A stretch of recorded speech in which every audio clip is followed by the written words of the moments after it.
No! Go back to your table. And I'm not afraid to swing a chair.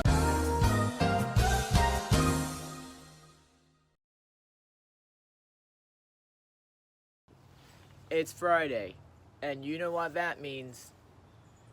It's time for another edition of the Gear Logs. Hi, I'm Zach the Gear Guy. If you have not seen part 1 or part 2 of the Gear Logs as of the time of recording this on this March 4th, there will be a link right here to check out part 1 and or part 2. Today is March 4th, first Friday yet again. We are back at the Homeland SHW, and I can personally not wait for this event tonight.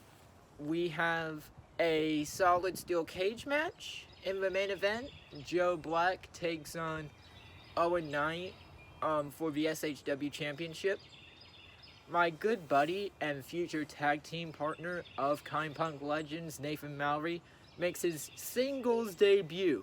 He's been in the Rumble Jack a few years, and he has now made his singles debut. So that's going to be exciting. Can't wait for that. Probably going to sell some shirts later. But you all know I have a lot ahead of me. And I'll see you at the Action Building. And we are here at SHW 37, here at the Action Building.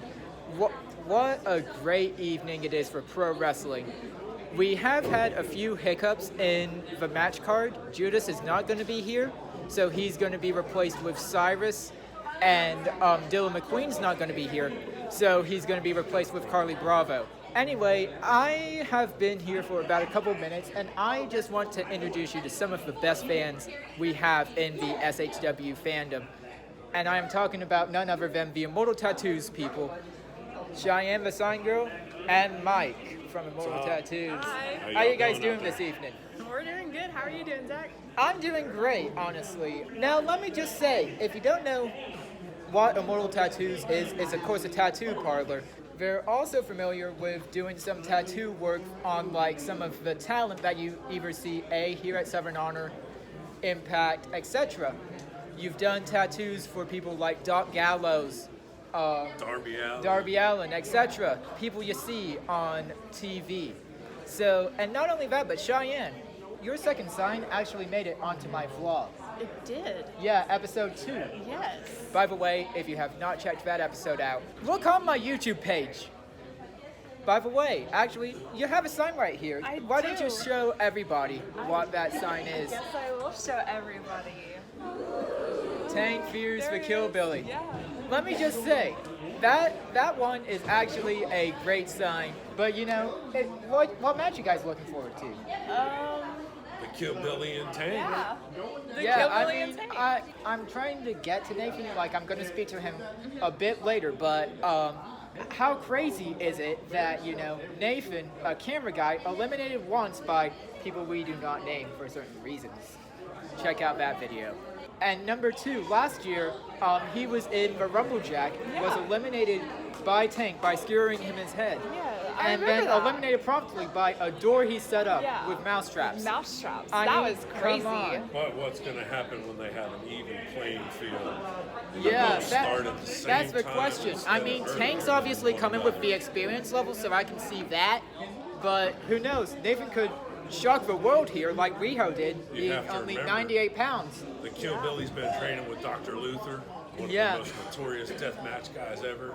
Yeah, well, it was great to run into you, and Yeah. thank you for showing the sign. You're welcome. No problem. Checking with you later. Well, it's been a hot minute, and I just got off talking to the Immortal Tattoos people, Mike and Cheyenne, the sign girl. Cheyenne is the best at making the signs. So I'm just going to show you around. First off, for me, let me just see if I can get it. The traditional SHW turnbuckles. Here's where we've got, look at that, the SHW logo.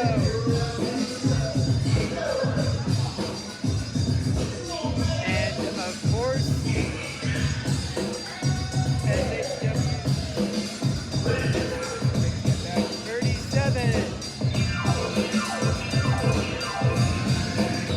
are here. The fans are packing in as doors open.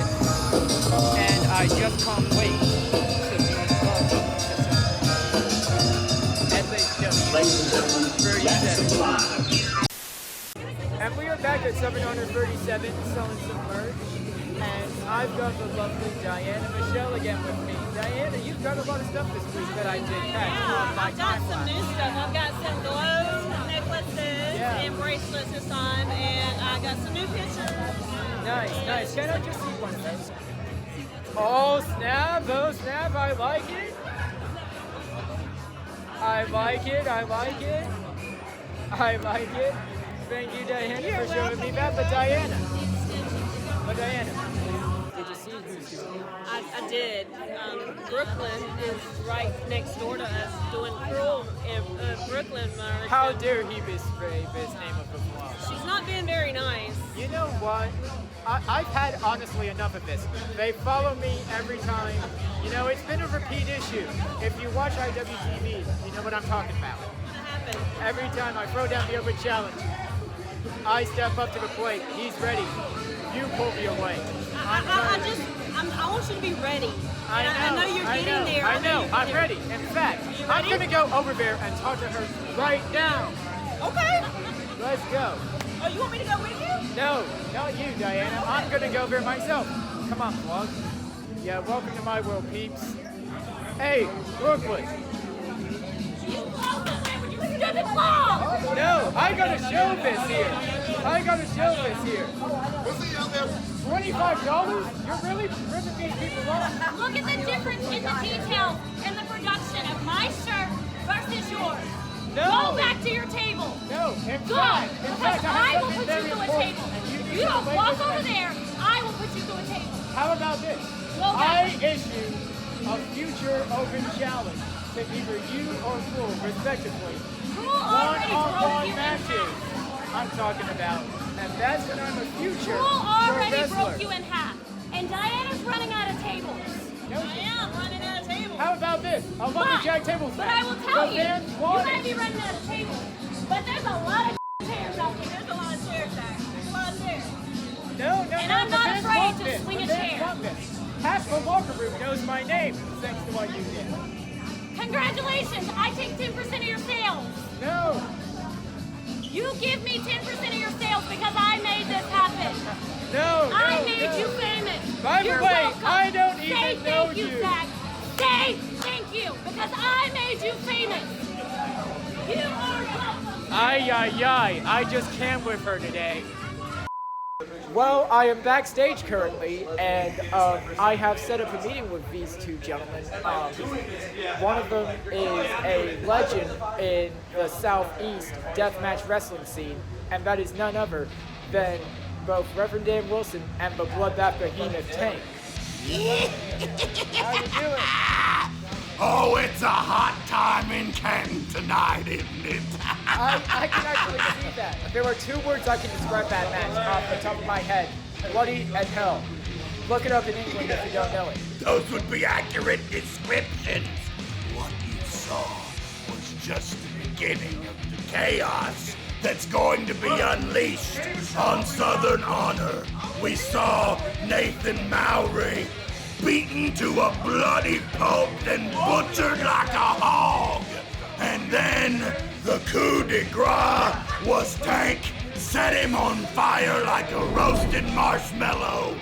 Gunnar Miller, that's what's gonna happen to you. And actually, I also have a couple questions for you, John. Speaking Make it of quick. Gunnar Miller, you, Ted, were actually number 17 in the Lumberjack last year. You were eliminated via table by Gunnar Miller. What is the beef there? Is it just a Lumberjack elimination, or is it more than that? Like, what's the history? We got a lot of history. If it wasn't for me or Reverend Dan, there would be no Gunnar Miller. And I kind of feel like he turned his back on me and threw me through the table and eliminated me. I normally work alone, but he kind of me over on that one. And also, Rev, just a quick question for you. You said to Gunnar in many promos that, you said you were going to teach Gunner a lesson in violence you'll never forget. You turned on the only ally you can trust, and now you're going to pay the consequences. What would those consequences entail if Gunner Miller is currently watching this? See what happened to that boy in the ring tonight? Yes, sir. That's just a taste. That's only a morsel of what Tank's gonna do to Gunner Miller when he finally gets a hold of him. Okay, well, thank you so much for your time, gentlemen. Tank, that was one heck of a match, and you definitely sent a message to the SHW world, and more importantly, to Gunner Miller. Goddamn right. Okay, we are backstage now. It's after the show, and I caught up with my former tag team partner in Kind Punk Legends, who made his singles debut tonight, but he also made it in the Rumble Jack of last year and 2020. I'm talking about the one and only camera guy, Nathan Mallory from Kind Punk. How you feeling, my guy? Feel a little sore. I was bleeding a little bit, so yeah. Yeah. I even offered to be in your corner, man. I should have took you up on that offer because I got whooped. That's what I saw. So. I mean, I think Tank was trying to send a message to Gunner. I think so. I think it was. But like you said, if there was that video floating around, and Gary said he was gonna punish you. Do you feel that punishment at all? Like, A little bit, but at the same time, it's kind of like what I asked for, and it was a dream of mine, and that was the thing that I made with the Rev Dan. We made a deal for me to come out and distract Gunner, and then he would give me a match. And then he did me one better and gave me a death match. Yeah. But what I also wanted to propose to you was the idea of you and me, once I'm fully done with wrestling school, forming a tag team. Let's do it, man. Trust me, you'll get further this year in the Rumble Jack than you did the past 2 years. I'm hoping so. Trust That's the me. dream. Trust me. Heal up. You're gonna need it. Thank you. Thank you, Zach. Hope to see you next month. Thank you. And we are back from SHW 37. The event was great. Everything that went down was amazing. If you have not already, as of the time of recording this, checked out IWTV, it was a great card, great event. Everything was great. So, if you have not attended live, attend live. If you have not seen it already on IWTV, consider this a spoiler warning, as I will be running down the match card and then I'll show you what I picked up during the event. It might not be in show order, it might be in show order, I don't know. It's just how I have them written down. Jordan Kingsley versus Dylan McQueen. Dylan McQueen couldn't be there due to unforeseen events, so Carly Bravo took his place. Jordan Kingsley wins via pinfall. I was happy to see Carly Bravo back. Carly Bravo is not only 1/5 of Overkill, he's also a really good friend of mine, trained at the Nightmare Factory. Very proud to see him again. But I respect Carly, and Carly, you're going to make it on the main roster sooner rather than later, my friend. Next up, we have, of course, Nathan Mallory, one half of my dream team once I'm properly trained in the sport of pro wrestling, Kind Punk Legends, making his singles debut, not a Rumble Jack debut, although he debuted in 2020 and then again in 2021 in both Rumble Jacks respectively. He was versing Tank with Reverend Dan Wilson, as you saw recently when I was talking to post-match with Reverend Dan and Tank. That match was something to behold. As I said it once, I said it twice, I'm gonna say it again. Bloody hell. That was one of the most... And I've seen a lot of Jimmy Havoc death matches, but it turned out to be like a Tank's rules, kind of like how most wrestling fans will get me here when I say the term Raven's rules. It was more like Tank's rules.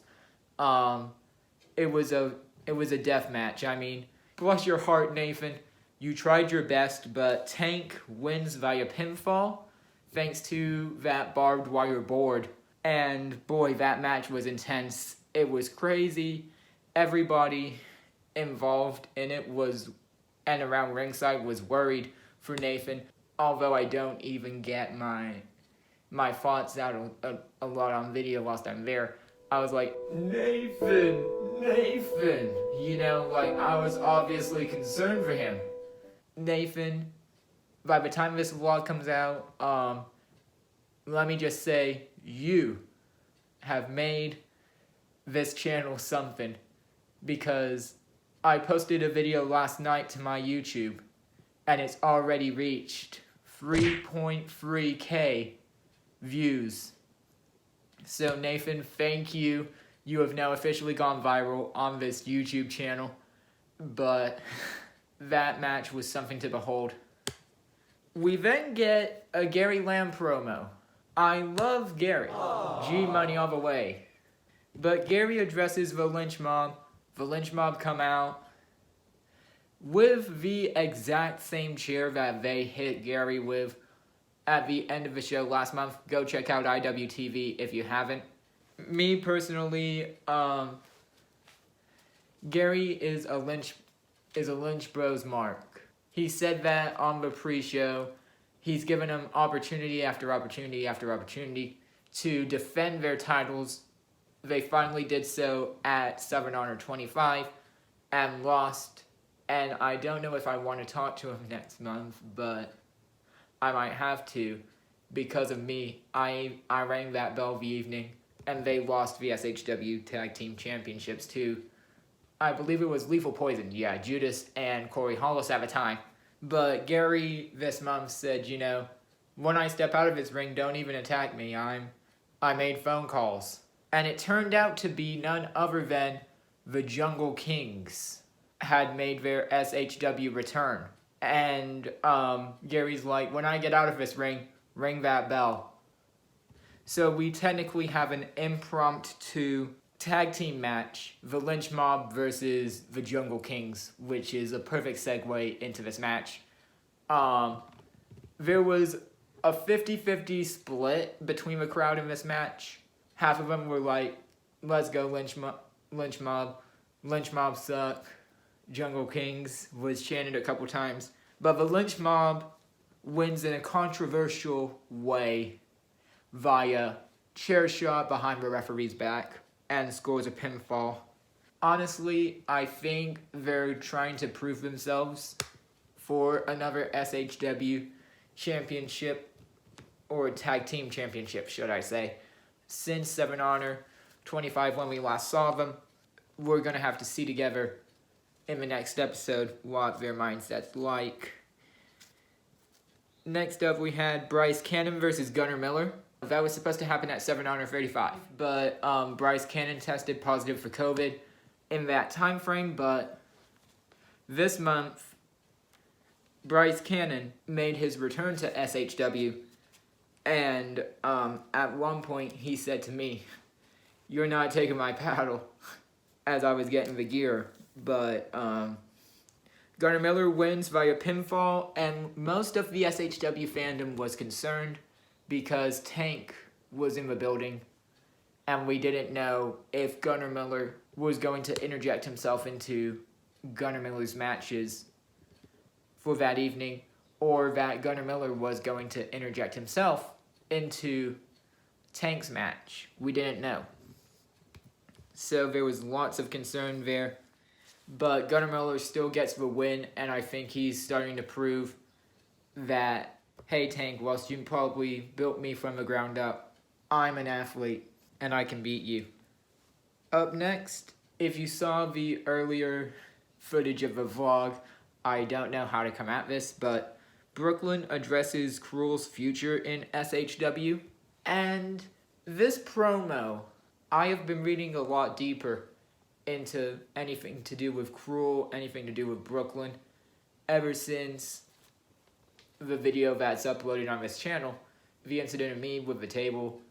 And Brooklyn was talking a lot about like how Rage and different people, if they took people like some of my friends in the locker room, actually David Ali, Joe Black, Adam Priest, and they really wanted more like aggression.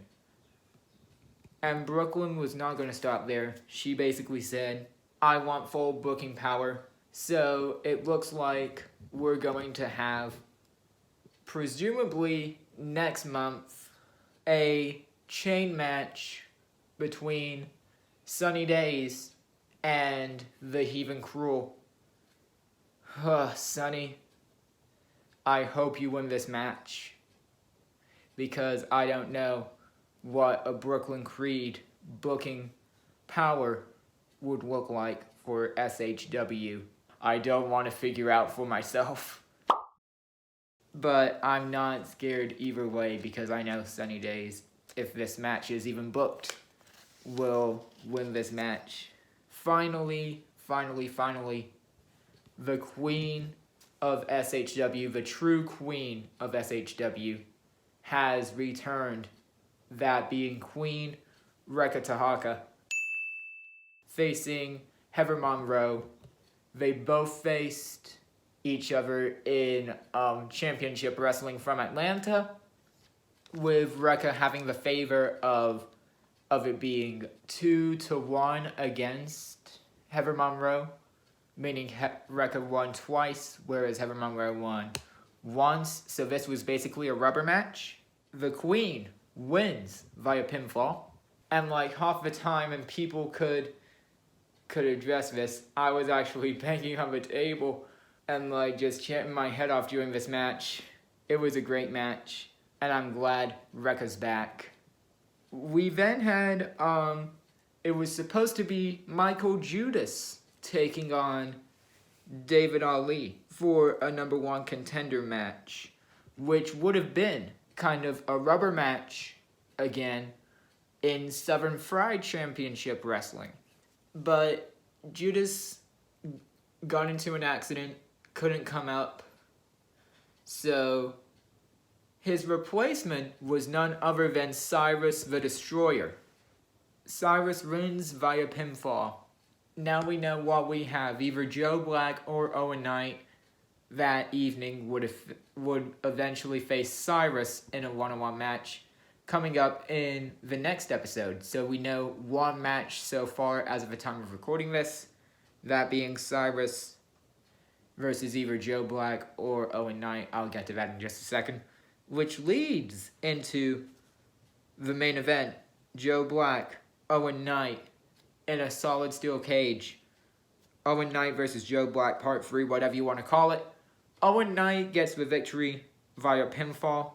It was a great match. Well respect shown from both competitors, both our current and still Southern Honor champion, Owen Knight, and the former champion, Joe Black. At one point, Cyrus does come out towards the end of the match after Owen Knight wins. And Owen's like, yeah, you want some? I'm ready for you.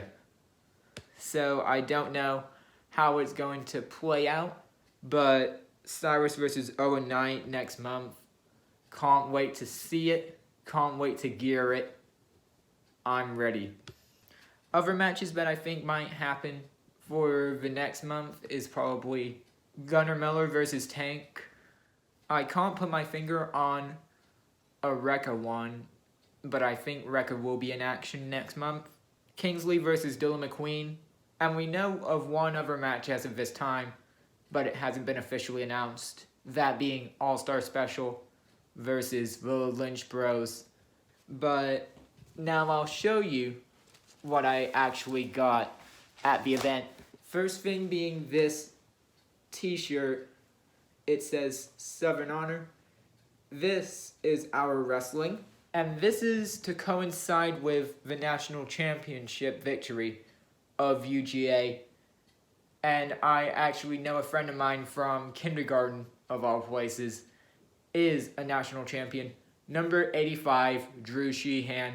Congrats on your national championship victory, buddy. So I picked that up. I also picked up this WWE Elite Jake the Snake Roberts chase. Now, I normally collect AEWs, but since Jake the Snake Roberts is a manager in AEW, I thought, yeah, why not pick it up? Plus, it's not often you see a chase every day. I picked up a Heather Monroe shirt. And as always, don't forget to like, comment, and subscribe for more content. Thank you for watching a little bit of my journey. And don't forget to outgrind everyone. See you